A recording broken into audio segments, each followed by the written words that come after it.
What's up, YouTube? We're back. Back like we never left.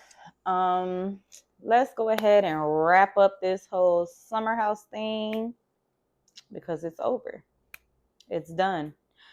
We're finding out who's coming back and who's not at this point. So let's talk about it. I didn't rewatch part 3 before I recorded this, so we're just gonna go off the dome and we're just gonna go off of our notes, our thoughts and feelings, and say whatever needs to be said. So let's start with the notes. So I said that Wes is in love with the honeymoon stage. When stuff starts getting real, he retreats, he cowers. If it's not beneficial to him, then he gets bored, he's off it. So there's that. I'm not separating part 2 and part 3 because I feel like part 2 was filler. I really feel like they could have they cut some stuff, especially according to what Lindsay was saying. Some of the things that they talk about and that was brought up, I feel like they cut out that important stuff, and part 2 was just kind of fluff. And then obviously part 3 we got back into the meat and potatoes. So that's why it's not going to be a distinction between part 2 and part 3. We're just going to wrap it up, talk a little bit about the little aftermath, whatever that was, and that's it until we see who's coming back for the next season. Anyways, so I said that I was frustrated at everybody thinking, no, not I was frustrated. Amanda was frustrated. I was frustrated with her ass. Amanda was frustrated with everybody thinking that she's a cheater, but not at her own actions, which is very telling to me because you're focused and locked in on the fact that you want to distinguish yourself for being different than your husband, than Kyle. But what you did is just as diabolical as cheating. So it's like, tomato, girl. Nobody cares that you didn't technically cheat on him. You still did some foul. So there's that. Miha. So she thought she was Wes' girlfriend. Surprise there to no one. That she thought she was in a relationship and he did not. I don't know. I don't know if he specified. I don't know what kind of pillow talking they had going on, but she thought we're in a relationship that you just want to keep on the low, on the hush, because you're doing this show, woo up the bam, and that's cool with me. That was your first mistake, baby girl, because I don't give a damn what show you doing. You're not gonna hide me. Everybody else in the house comes on the show and discloses their relationships, brings their people to the house, whether they're a part of the show or not. And you're gonna tell this girl like that you gotta keep shit on the hush, on the low, secret, private. Did you never watch the show before, girl? Because I wouldn't have went for that, but whatever. That's what you chose to believe. That's what you chose to believe. So as close as Valentine's Day, she said that as far as she knew, they were together. And I said, I want to see the text messages between them two, because you got her over here and you working your way to Amanda at the same time. I just want to see what was being talked about, because he talks like a politician. That's what Wes needs to go into politics because he really knows how to. I think Lindsay was the one that touched on it too. Like he knows how to dibble and dabble in both sides to make his argument or to make himself look or seem innocent. So I wrote that Jesse is a good person. I put a little heart. He's such a good person because how are you expressing more sadness and more feelings than the two dodo birds on the end of the couch with you? And this is the whole reason the show and the group and the entity that is Summer House is blowing up is because of them. But Jesse is showing more emotion than the both of them. But we know why that is because allegedly they was on Xanax or whatever. So there's that. I said Kyle, he was saying the real stuff that we wanted to hear because why not only would you do this, but why are you doing this? And he was talking to Wes at this point because if this whole situation doesn't work out, which long term I don't think it's going to work out, regardless of if they make it a year, 2 years, I don't see them getting married or anything. Her potentially getting pregnant, I could see that because they seem like they would be irresponsible like that. But as far as anything beyond that, like a lifelong marriage or whatever, I don't see that happening. So it's like, if it doesn't work out, then what was the point? Because now you've not only, so obviously I'm late on my review. So present day, supposedly he's not coming back and she may not be coming back. She may just be focusing on in the city and he may be migrating over there, obviously, because they're together. So then he would just start filming with her over there and leave Summer House behind. So if and when this doesn't work out, then you have aided in not only blowing up the house, changing the whole dynamic of the show now, and turning the Bravo community against the both of you to the point where there may not be a way to come back. I mean, we see where Raquel and Tom are. Nowhere to be found. So y'all are essentially doing the same thing. And all for what? All for what if it doesn't work? For a fling. So, yeah. I didn't appreciate the lies about the social media posts. Amanda was trying to talk her way around being called out about the song choices and the breadcrumbing and the certain pictures and the lyrics. And girl, you're caught. I mean, it's a broken record at this point because everything I said in part one still applies to this, but you're caught. So just go ahead and own up to, yeah, I was playing around. I was playing a game. It was fun for me because only me and him knew what I was talking about, or we would post stuff that only we knew what we were referring to and everybody was out the loop.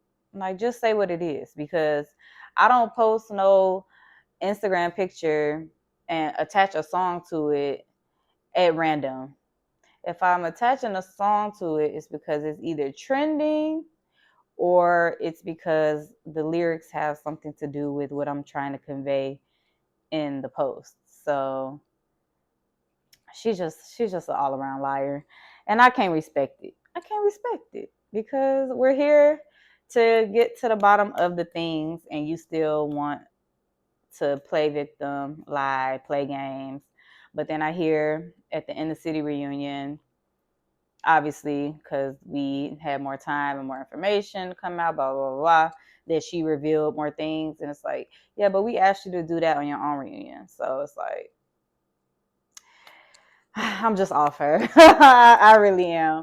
I want to be nice because I don't want to. I don't want to.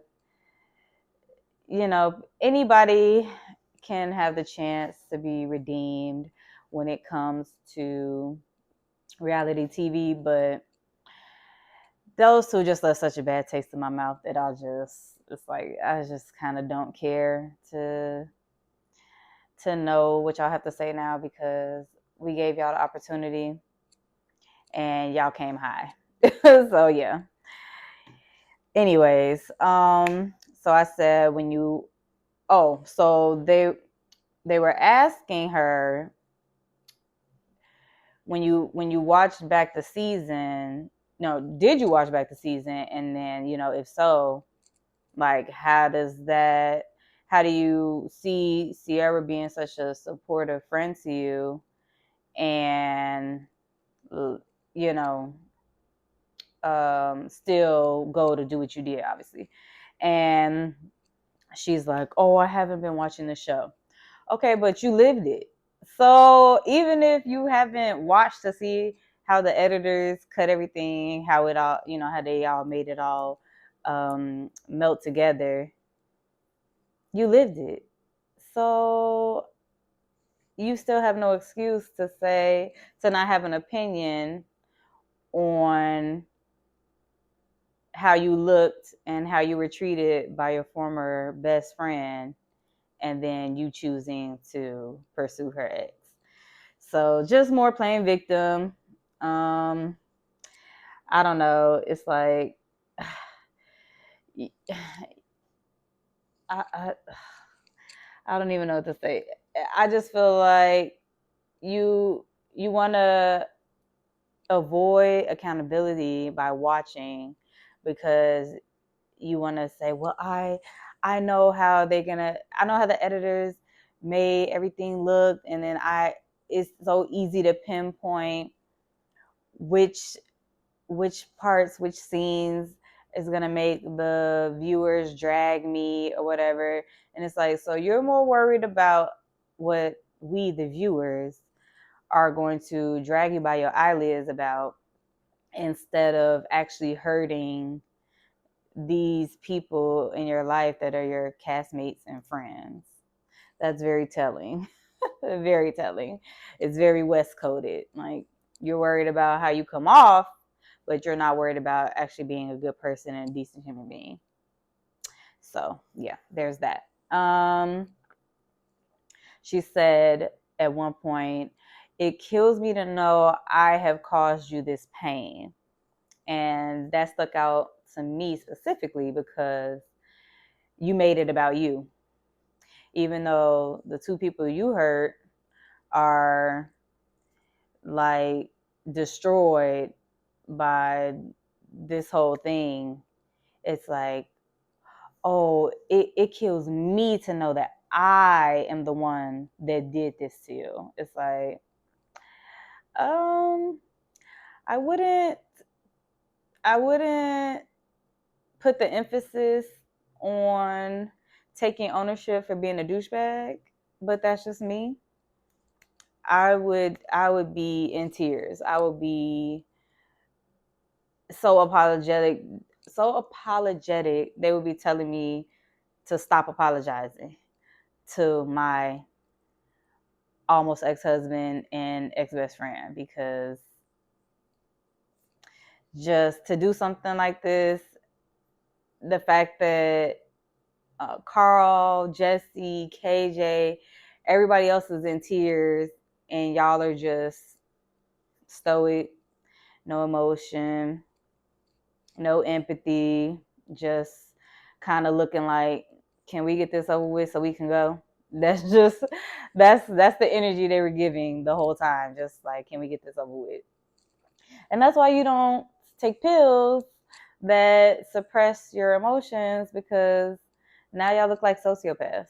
Now y'all just look crazy coming up here and being stone faced while everybody else is a puddle of tears behind this whole thing that y'all have caused. So I think that I wrote that Ciara's dad issues. I think that also correlates to the abandonment from Amanda. It's like, I have loved you, I have poured into you, I have been there for you as a good friend, close friend, best friend, whatever they considered themselves off the show. And you did this thing to me, and now I have to cut ties and rid myself of you. And as I've said again, broken record, I really hope that Ciara gets some therapy and she can eventually just come to terms with the fact that it's not your fault when people act shitty. That's a lesson I too have just had to grapple with and come to terms with when it comes to dealing with people that have unhealed trauma and shitty ass upbringings and whatever else, and project that into their everyday co-worker relationships, friendship relationships, romantic relationships. Like people just be fucked up. And so you got to release them back into the wild and let them be, because you can't take that on and heal them. They have to want to get the help themselves. And Amanda and Wes are two of those people that they got to get the damn help themselves. Can't nobody do it for them. So there's that. Jesse trying to process his own hurt and sitting here dealing with this. I could feel his emotion through the screen. He's crying, and come to find out, he had this just happen to him in the past few months or whatever before the reunion, that his close friend slept with his ex. So it's just like, y'all are really up here just doing things and only thinking about yourselves. And again, it's still like a trickle down effect to everybody else. And I thought it was also very telling that Wes was trying to like make an excuse as to why he wasn't being I don't know if supportive is the word I'm looking for, but like he wasn't showing any empathy towards Jesse. And it's like, you're arm's length away from him. Get up, ask Carl to switch seats with you, hug your friend, do something. So again, that just really shows me what type of person you are. You and Amanda, y'all don't care. Y'all don't care. Because I feel like if y'all came in with y'all tails tucked and really just ready to go ahead and be honest and not be combative and not shut down and not play victim, y'all might have gotten somewhere. Y'all might have gotten to a place, maybe not of reconciliation, but some place where y'all could have worked towards future mending, whether it was just forgiveness, but I don't mess with you no more. Hey, we could be in the same room, not a problem. Which, I mean, Kyle's been doing that anyway, because the girl's been on his neck online. Obviously, because he's been at events promoting things for in the city. So he has to be friendly with Amanda and take pictures and whatever. And I think that's very honorable of him, because I wouldn't want nothing to do with her. I don't care. Married, showbiz, I don't care. Get away from me. Get away from me for a while. But men, most 85% of men typically don't hold grudges, so not surprised. And Kyle's about his bag. He about his bag. At the end of the day, this whole thing that helped Loverboy sales skyrocket. But I think he needs to be careful, because the audience will turn on you in a New York minute. So you want to be too friendly to Amanda, while most of the Bravo fans are still got her in a doghouse. It'll be grand opening, grand closing. So watch yourself. I said, why are you having love conversations? And he was just a serial dater 2 days ago. He just had a whole girl that thought she was his girlfriend. He just had flew out to Chicago for St. Patty's to see, I don't know who, some other girl that I don't think we ever got confirmation on. I don't know if she ever came forward. I never saw anything when I was looking through the hashtag and all the summer house tea when it was coming out, but flew out to Chicago to spend St. Patty's out there with whoever. And y'all are talking about potential love, or do we love each other, or what does that look like? What's going on? What's going on? Amanda, you can't love nobody when you don't love yourself. So we could really just, that could be full stop, cut the cameras, good night, time to go to bed. But not only can you not love nobody when you don't love yourself, but you haven't even processed the disillusion of your 10-year relationship, 4-year marriage. You haven't even processed that, to be thinking that you are potentially falling in love with the next person. I They make my hair hurt because y'all too old for this.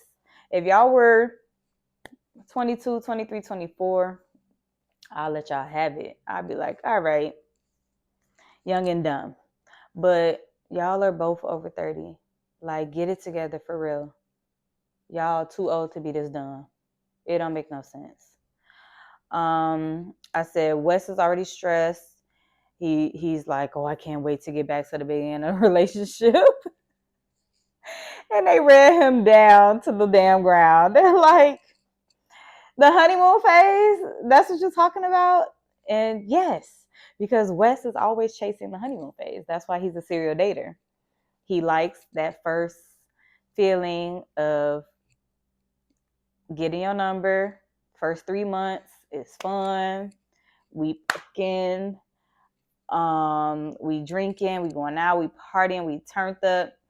And then, like I said, as soon as it starts to plateau, as soon as we start having real conversations, getting into a routine, I'm requiring more of you. I want you to be monogamous with me. That's when he pulls that energy right on back. So, shout out to Lindsay. She was saying everything we've been thinking. She's like, I learned nothing from this. What was the point? Like, I feel like I'm still lost.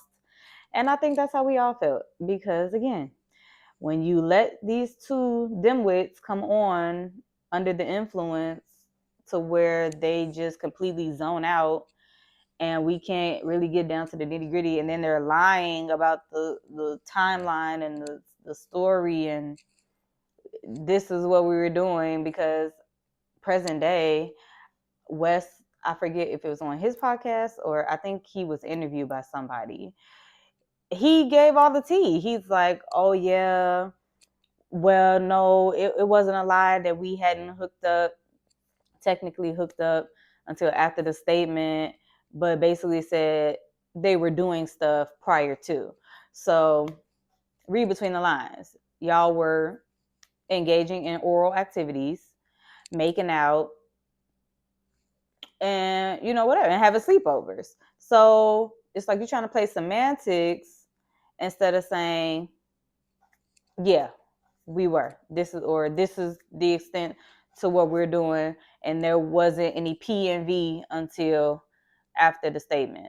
So I want to feel bad for him, but at the same time, get off the show, both of y'all. If we can't be honest, if we can't lay it all out on the table, but everybody can call the next person out on their stuff and hold their feet to the fire for any and every little thing. But when it's y'all turn, y'all don't want no involvement, then yeah, get off. I'm good on y'all. The Aftermath show, I mean, it was still kind of more nothing. Again, the Kyle asking Wes about his feelings towards Amanda and him acting like he really gonna take it serious and whatever. That's yet to be seen. I heard KJ's leaving. If so, I'm very sad about that because he's literally my favorite. I think that, well, if KJ were to stay, I would have preferred for them to go Sierra, Mia, KJ, Dara, Bailey, build around them. Obviously, Kyle, Lindsay, Carl could pop in and out because they're the OGs, but at the same time, they're kind of phasing out. So I don't know which direction they're going to go for this next season. That's going to be interesting to see because who's going to carry the torch? The OGs, despite their ages, it's big shoes to fill. They make the show. So it's like, okay, so if KJ doesn't come back, is Dara gonna come without him or not? If she's a main cast member, will he pop in and out? These are all questions that have yet to be answered. So, and then if there's no Amanda, is Sierra gonna come back? Is she not? I hope so. I feel like we need her.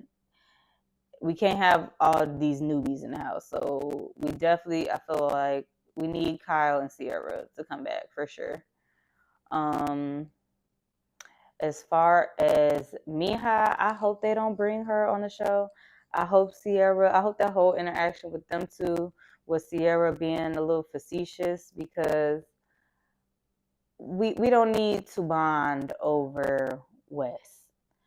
Let him go be over where he's at with Amanda in the city or whatever. And Miha she doesn't give me TV energy.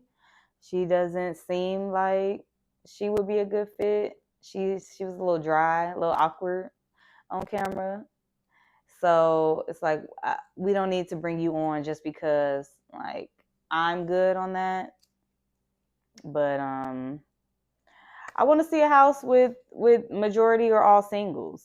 Like one couple, like I said, I wanted it to be KJ and Dara, but if not, let's just do a house full of singles. Like let's get to it. Let's get back to the fun, the hookups, the in-house drama. Leave your girlfriends and your boyfriends at home. But overall, well, in the city, it's still going. So we're seeing the post Amanda Kyle move out thing. So it's hard to say. I really want to fast forward to season 2 because I want to see more of the ins and outs of Wes and Amanda, and I feel like Lindsay gonna be messy as hell. So I'm ready to laugh. But Summer House is my forever fave. I put it up there with it's top 3 for me with whatever Housewives cities I will put on there. I love Summer House. I think it's fantastic. I'm glad this season we got more eyes on it because it's been that girl. And I'm interested to see what we're going to do moving forward. So I'm about to record my In the City and the Valley chit chat, yap session. Just my thoughts of what's been going on those 2 shows. So I'm going to upload this and record that. And I'll see y'all for Summer House season 11. Bye.